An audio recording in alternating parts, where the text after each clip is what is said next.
Rob and Slim Show. Hello. Hey, Renee. Hi. Yeah, I did. That was me that was calling before. Awesome, Renee. I was just messaging you to tell you to call back now. Thank you so much. Perfect. Renee P. Washington, former Division One, three-time All-Star American soccer player, reporter, model, and more, correct? Correct. Wow. And you're from Jersey, right? Yes, I am. Born and raised. Nice, nice. What does it mean to be All-Star, All-American in sports? What does it mean, like literally or figuratively? Either or both. Well, for me, having grown up, I mean, I was coached in soccer by my dad, who actually never played soccer. He played professional basketball overseas. And so I dealt with a lot of adversity being a black girl playing soccer, which is a predominantly white sport, being coached by my dad, being a tall, lanky build that was completely different than most soccer players that were on my team. And so when I was afforded the opportunity to be named All-American, even when I was named All-Region, because there's a step-by-step process, first you're named to the All-Region team, it was like a moment where everything, all the hard work I'd put into soccer growing up, playing in the backyard with my sisters, playing, all the workouts that I did, everything that I had, all the sacrifice and adversity that I had overcome. It was in that moment, and it was my sophomore year in college where it was like, wow, this is like I never would have expected it. So when it happened, I was in shock. I, to this day, still am in shock that it happened again the following 2 seasons. But, it was just a moment of disbelief. And honestly, to see my name included with some of the best soccer players in college soccer ever, it was incredible. You finally got like the recognition you deserved. Yes, exactly. Is there, not in the States though, correct? Is there much of a calling for a professional soccer player? Besides, like, Olympics? Yeah, so, I went through the process of professional soccer and was playing with the Jersey team. And unfortunately, for anybody that's aware of professional soccer in America on the women's side, especially around all the protests and things the calls, the action we've been seeing around the U.S. women's national team, when I was doing that back in 2014, the league was still in its very early stages, and it just wasn't a lifestyle that made sense for me. I was also in the process of transitioning into becoming a full-time reporter, or pursuing, I should say, becoming a full-time reporter, as well as pursuing my master's degree, coaching college soccer at Lehigh University. So I had other things that were lining up for me. So it just made sense for me to step away, but it's something that unfortunately, for me growing up, I always wanted to play professional soccer, but unfortunately when I got to that stage, realized, it's not really all that it should be. And I see it changing, and I'm excited for the changes that I'm seeing in women's soccer, but, it's very behind, and there's a long way to go to give the women and men's soccer players the opportunities and experience that they really deserve. Gotcha. And what do you do as far as reporting? You work for ESPN and Fox Sports, correct? Correct. So I do a little bit of everything. With ESPN, I cover college games. That's anywhere from sideline reporting to color commentary, feature stories, things like that, and a variety of sports. So anything from soccer, basketball. I did softball and volleyball. It's primarily through the Ivy League network, which unfortunately, with college or no sports being played right now, I am not doing any of that. But from season to season, I'm covering different sports in a variety of roles. And then with Fox Sports, I am a writer for the Fox Sports DC affiliate covering the Wizards and the Mystics, as well as hosting a podcast through them, Beyond the Headlines with Renee Washington. Shameless plug for my show. So yeah, it's great because I have the opportunity to create a lot of content through these 2 roles with very prestigious networks, which was always a goal of mine when I set out on my broadcasting journey, going on 5 years now. Wow. Congrats. And as far as doing like a sports podcast at the moment, is there a lot to cover, or I figured not? So for me, the biggest thing, ironically, when I started my show, and even the concept behind Beyond the Headlines, was to create a show where the sports talk was more than just what you hear and read and see and trending across networks. So for me, it actually works out just fine because I was never just stuck to strictly analysis, games, things like that. Of course, I did that too, as we were progressing through seasons, and it's primarily basketball, soccer, football. So covering the NFL when it was in season, covering the NBA and WNBA as they're in season, covering soccer. But I also bring stories about coaches, players, reporters, or even I have a positive vibes only segment, which is more news based, people that are making an impact in their community in some way. So I have doctors and coaches, fitness coaches. I have people that are entrepreneurs, musicians on there sharing their music, since that's a big part of my show as well. So it actually is beyond just sports, and it's definitely anything beyond mainstream games. So it's providing you stories, inspiration, music, news, sports, entertainment, all within that hour and change of the show. That's so cool. It actually is a good time for me. I've been fortunate to be able to. I've had like a special where I focused on the MCAA, which is a Minority Coaches Advancement Association. I have different stories and topics beyond just games. So yeah, we're trucking along. Nice. And have they made any decisions at the moment? Do they have any idea when sports are going to be back? No, well, I had heard for the NBA that they were in the process of looking for arenas for late July, August, and considering bringing the NBA back mid to late June, and then having games run through the summer. So we'd have the NBA in the summer, which would be great. We don't really have much to watch in the summer anyway, so it'd be perfect. But baseball. No, that's I'm not a big baseball person. Come Sorry, on, but that's the pastime. But honestly, I would provide, I should say, more sports to watch on top of the other sports we have this summer: soccer, baseball, and lawnmower racing. Downplay the other sports. Lawnmower racing. That's big in South Jersey, I think. I don't know. I don't know what goes on. Yeah. Oh yeah. That's down there too. What about, I saw that NASCAR's doing like virtual racing. Do you think that, or WWE doing like empty arena like events? That's so weird to me. So it's so weird. But the other thing you have to keep in mind is if you have more than two people coming together, like athletes that are traveling from different areas, they're still at risk. So I know even the UFC I was seeing, the UFC was trying to have, I can't remember the names. I'm not a big UFC person, sorry. But they were like, one of the UFC fighters just pulled out and he's like, wait, the rest of the world is shut down. Why can't I be shut down? My health is still at risk. Regardless if there are no fans, there's still coaches, trainers, administrators, players.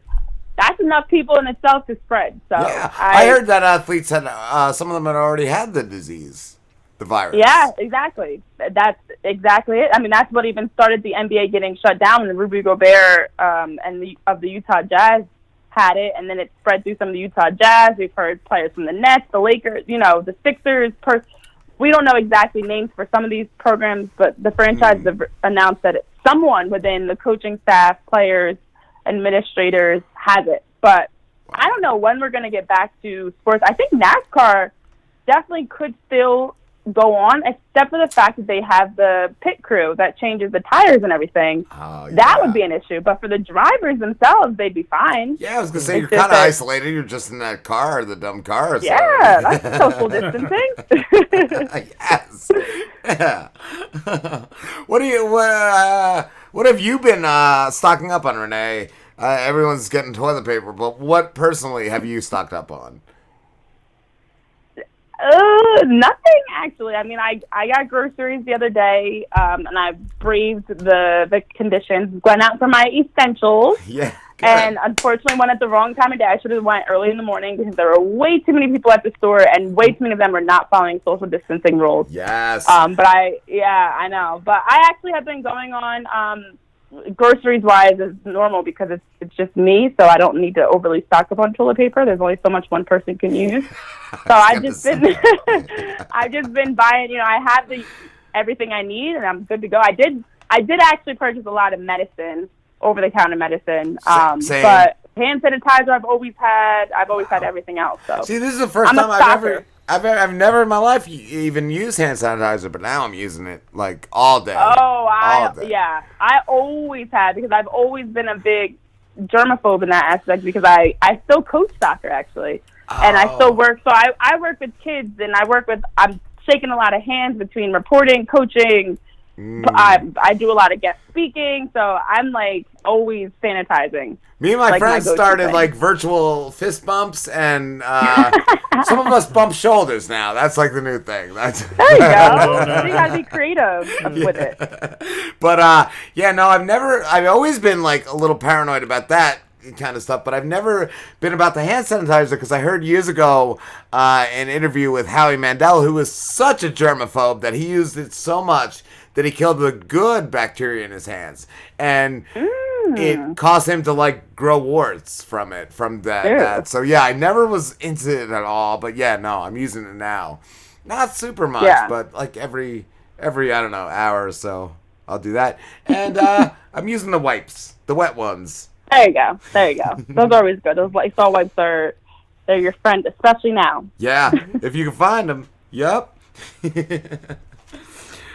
Oh, what is your show? I did want to ask. I saw you do a show called "I Do It for Hip Hop." Number 4, hip hop. Yeah. Yes. Is that your own project? So I'm actually a co-host on that show. Part of what I try to do with my career, because I'm freelance part-time everywhere. I'm still working towards that. Well, I've always had full-time jobs in sports up until this past, or last year, I should say, when I made a career change. But, I Do It for Hip Hop is me expanding the type of content that I'm creating. So a lot of what I do is primarily sports. I have worked heavily in sports and news in all of my career, but I've never worked in music and entertainment. So that is where this show came in. When I was I was talking to the guy that's now my co-host, and I was like, I was looking at it as an opportunity for me to be able to have conversations and create content in the music, entertainment, culture, even to get into some politics, news, sports, of course, but it's a little bit of everything. And as a lot of people know, news is very strict. You're only giving out the information of whatever your topic is. Sports is relatively lighter, but still strict in the sense that a lot of people feel like sports is its own entity, and you can't cross into politics, religion, entertainment, music, even though there's a lot of intersection. So this, for me, was my chance to do all of that. And it's also a podcast, but it's a top podcast in the Philadelphia area, and especially in the music industry. So it allowed me to really show a different side that I don't often get to show, and expand my brand, I guess you can say, as to who I am. Yeah. And who are some of your favorite, I don't know, more recent rappers that have come out? Yeah, for sure. Well, if anybody knows me, she's not a rapper, but my favorite artist is Beyonce. Diehard Beehive. I'm probably the queen of the Beehive. Also, Drake, I would have to say Drake, Meek Mill. I've always been a Jay-Z fan. As of recent, some of the newer up-and-coming artists. I don't know. I'm just a music fan, so cool. I like everything from hip-hop, R&B, pop. If it's got a good beat and it's something I can sing or dance to, I like it. Nice. So, what are the most impressed I've been with somebody in a long time has been Joyner Lucas. He's got some amazing tracks. Yeah. And that's the thing. There's like a lot of music is changing so much that the sound of music, not to sound like the movie, but the sound of music is changing to be unique from what rap and hip hop was even when, I'm 27, from even when I was growing up to now. That 90s, early 2000s rap and hip hop to now is completely different. So, yeah, you hear a lot of artists that are like making their own sound and unique spin to the music that they're putting out, aside from, of course, unique names and things like that too. But I don't know if you're a whole other an topic. Eminem fan, but I feel like I got his last album, the Murder Music to Be Murdered By. I loved it, but it just felt like I was listening to the best old school mixtape that was just never released. Like, it was just kind of like some old school to me. I don't know. He's amazing. That's hilarious. Out of everything you do, Renee, what is your favorite out of everything you do? The reporting, the podcast, what is like something you enjoy the most? Oh, I actually have no idea, because I just love, like, I'm like a happy-go-lucky person, so I literally just love everything I do, or else I wouldn't be doing it. Not to sound super cliche, but I think something that I really enjoy the most, and this isn't even a specific job, is just the positive feedback you get from people when they listen to a story or an interview. You know, that's the biggest reason actually why I do everything I do in all aspects, from reporting, modeling, coaching, whatever, speaking, because when you can inspire someone and you see the way that it, like, what you're saying radiates with them and the way that they, like, absorb it and somehow positively are impacted or influenced, to me that is, like, the greatest gift ever. So when I have people that come up and say, wow, I really loved your story, or I needed to hear that message, or I needed to, I needed that interview, or whatever it may be, because I try to make sure that any interview that I'm doing, unless it's game analysis, is giving something that somehow will resonate with a listener or viewer, and so that to me is greater than anything specific in terms of a job title, but just the feeling you can give people when they enjoy your work and when they can take something away from it to positively influence them, because there's enough negativity in this world that I don't want to add to it. That's for sure. Good. And I also want to ask, too, having accomplished so much already, is there anything you haven't done that you would love to? I don't know, actually, because I've been in radio, TV, digital. I've done hosting, writing, camera work, editing. I would love, and this is something that I actually have been exploring more as of late, because I actually, for a lot of people that do not know, also work in acting and commercials and things like that. So I would love to actually explore more of the TV side in that aspect, like whether it's a show or maybe more acting work. I don't know, just something that's like, when I grew up, I was involved in, like, the drama and acting program in my school. A lot of people do not know that, but it's something that I've always put on the back burner, but have secretly really enjoyed doing. So if I had to choose something else to get into, other than all the other millions of things I'm doing right now, it would somehow be having, whether, like, a show, like, I love the Ellen DeGeneres show, like, that whole concept, or even just an acting gig. I did a commercial, which was so much fun, so I would love to expand that. Nice. But, who knows? And what do you do, Renee, in your downtime? Do you talking about being an athlete and all that. Is there any guilty pleasures that you indulge in? Like, what is downtime now? No, I'm a big, I do a lot of things, actually. At least I try to. I love binge watching shows. I mean, who doesn't? I also like to enjoy being disconnected, because and you guys definitely know this, part of working in broadcasting and having a show and all these things is that you always have to be on your phone promoting things or reaching out to people or whatever. So I love moments when I can literally put my phone somewhere and just be in the moment and not have to deal with work. So whether that's going for a walk or just sitting outside or reading a book or whatever it may be. But I also love dancing and singing too. So that probably is my real guilty pleasure. There's nothing like turning up your music, belting out some whatever the song is, putting on your own little mini concert and dancing. That's probably one of the most fun things I love doing. Just like you mentioned with always being on, like we always take a break when over the summer when my sons come up. I like to devote as much time as I can to them. And this past summer, I just did not go on social media. All the other summers I've gone on here and there, but like it was so nice, so nice just to have that break. Because and that's exhausting. the thing, you're always on. You're always on. So I love being able to, like, the one thing I've loved about the coronavirus is I don't have to do my hair and makeup. I don't have to be dressed up. I can just be off.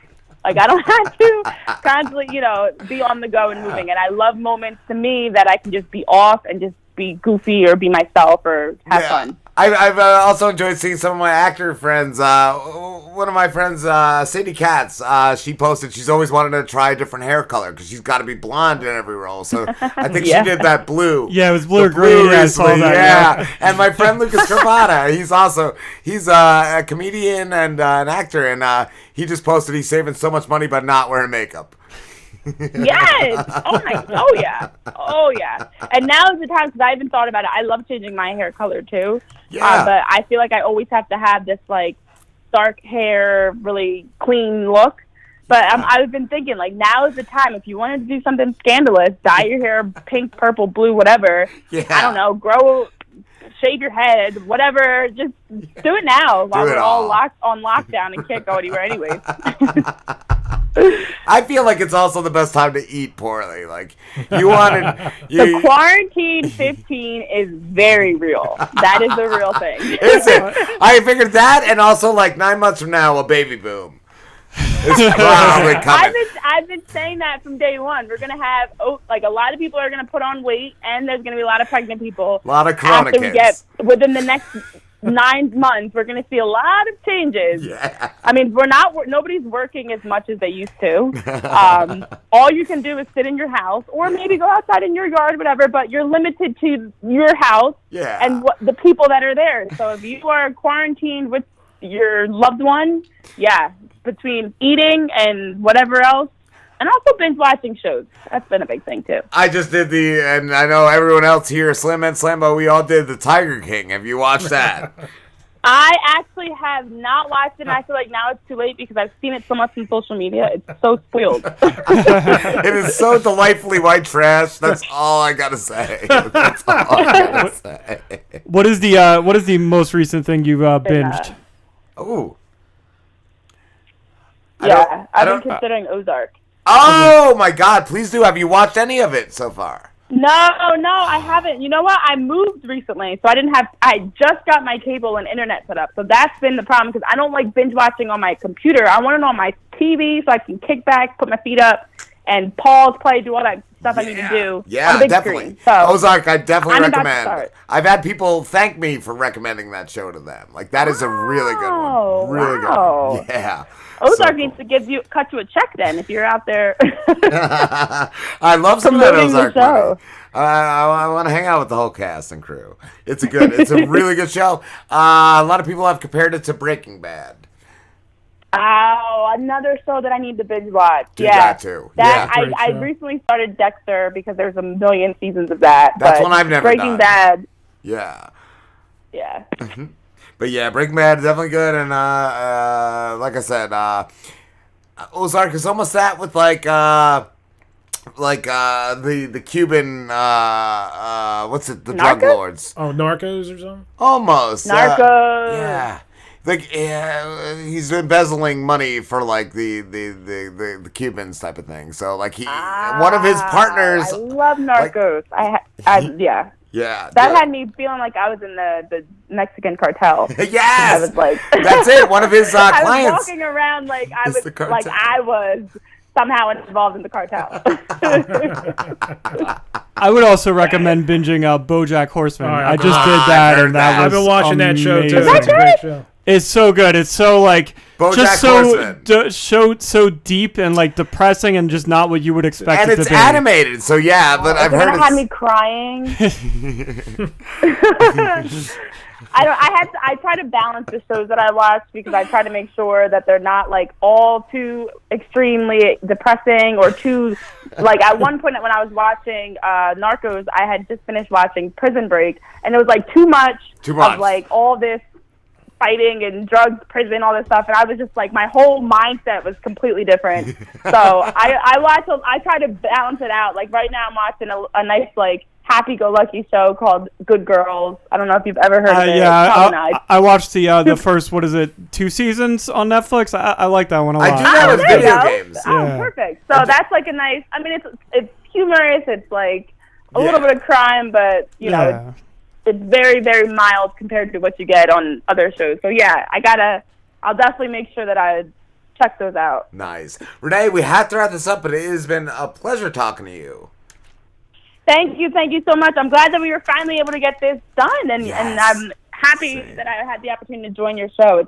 It's been a pleasure. I love it. I'd love to do it again. Where can everybody find you? Yeah, so I'm everywhere. I am on Facebook, Twitter, Instagram, YouTube. I have a YouTube page. I have a personal website, ReneePWashington.com. And I have social media as well for my show, Beyond the Headlines with Renee Washington. So if you Google, or search, I should say, Renee P. Wash on Twitter, Renee P. Washington on Facebook and Instagram, or my show, you will find me. If you follow, I will follow back, because I can't say most people do that, and don't follow back. But, I'm all over. Awesome. Thank you, Renee. No problem. Thank you. Be safe and have a good one. You too. So cool.